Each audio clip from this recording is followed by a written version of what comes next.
Which teams have had the biggest climbs and falls after Christmas Day? The knowledge.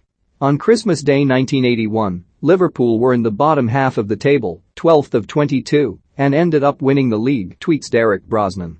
On Christmas Day 1994, Norwich were 7th and ended up getting relegated. Can any teams beat these descents to success relegation? Let's start with teams who hit form after Christmas. Liverpool were indeed 12th in 1981, a position they stayed in after an infamous defeat by Manchester City on Boxing Day. Then, from nowhere, they won 18 of the next 20 games to take control of the title race. They eventually finished 4 points ahead of Ipswich after an impressive post-Boxing Day run of 63 points from 25 games, 20 wins, 3 draws and 2 defeats. That looks impressive now, but in the early 80s, when the top division was a lot more competitive, it was extraordinary. In the same season, there was an even more greater post-Christmas surge in Division 3. Can I put forward Burnley, 1981-82, offers Mark Jones. 18th in the table at Christmas, promoted as champions. The interesting thing about Burnley is that, even when they were 18th at Christmas, they were on a great run of form. After losing 6 of the first 8 league games, they were beaten only twice in the last 38 and pipped Carlisle to the title on goal difference. Dave Mackay's Derby were champions of England in 1974-75 despite being 10th at Christmas. Manchester City were 8th this time last year, though the late start to the season meant they had only played 13 games. Arsenal were 6th, and in a perceived crisis on Christmas Day 1997. Just over 4 months later, Tony Adams was summing it all up for the double winners on an idyllic day at Highbury. Sunderland were 11th in the championship on Christmas Day 2006, before their players twigged that the best way to make manager Roy Keane happy was to win football matches. They won 17 of the last 22 and were promoted as champions. The playoff system offers greater scope for snakes and ladders, the ladders bit at least, in the second half of the season. On Christmas Day 2003, Ian Dowies' Crystal Palace were 19th in what is now the championship. They dropped to 20th after losing at home to Millwall on Boxing Day, but then won 14 of their last 21 games to sneak, and we mean sneak, into the playoffs. You know the rest. There are loads of examples of teams plummeting in the second half of the season. As mentioned in the question, Norwich were 7th in the Premier League on Christmas Day 1994. They lost to Spurs on Boxing Day and Nottingham Forest on 27 December, a scandalous fixture schedule that triggered a spectacular slump. Norwich won only 2 of their last 22 games and were relegated after losing at Leeds on the penultimate weekend. Norwich's fall matched Spurs in 1927, notes Gary Cumberland, and was beaten by Blackpool from 6th place in 1977, but the winner was Crystal Palace in the 1924-25 season. They opened their presence in 5th place in Division 2 on 25 December 1924, before plummeting to 21st place, which was second bottom, and earned them relegation to Division 3 South. Middlesbrough were 12th at Christmas in the inaugural Premier League season, before becoming decisively embroiled. Manchester City were 11th at Christmas in 1908-09 and went down. The same thing happened to Millwall in 1995-96, though that doesn't tell the whole story. At the start of December, they were top of the league.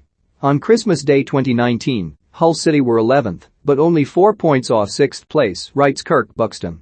A win on New Year's Day took them up to 8th, after which they won only once more for the rest of the season, picking up 9 points from the final 20 games and finishing bottom of the league. Lincoln were 8th in the old Division 4 on Christmas Day 1986, but went into freefall and dropped out of the Football League on a dramatic final day. Hellas Verona were 8th in an 18-team Serie A on 25 December 2001 and were still 8th in mid-March. But they lost 6 of the last 8 games and dropped into the relegation places for the first time on the final day of the season. A few more to finish up. The following teams were all relegated despite looking comfortable at Christmas. Walsall, 11th, League 1, 2005-06, Reading, 12th, Premier League, 2007-08, Blackpool, 10th, Premier League, 2010-11, and Notts County, 7th, League 1, 2014-15. Finally, the one that got away. 13 years ago, Phil Brown's Hull were 6th at Christmas in their debut Premier League season. Then, after Brown administered an on-field brolocking at the Etihad on Boxing Day, they experienced a variant of second-season syndrome. Hull suffered second half of the season syndrome, winning only 1 of their last 20 league games. Eventually they avoided relegation by a point, and it was time for Carrick. Have any footballing thespians ever tread the boards in Panto? Mused Chris Callahan back in 2011. Manchester United used to run an annual pantomime, which was written by and starred the club's youth players. According to no lesser a source than The Sun, 2011's panto included skits on Wayne Rooney and David De Gea. One youth player appeared in a Rooney shirt with a Shrek mask and gave a mock interview about how his hair transplants had changed his life. Anderson was teased about his weight, while De Gea's run-in with the Donut Police was also recreated. In years gone by, former Newcastle player Peter Beardsley appeared in Sleeping Beauty. He impressed as King Pedro of Gallowgate in a part written specially for him in 1999, according to Observer Sport Monthly's account.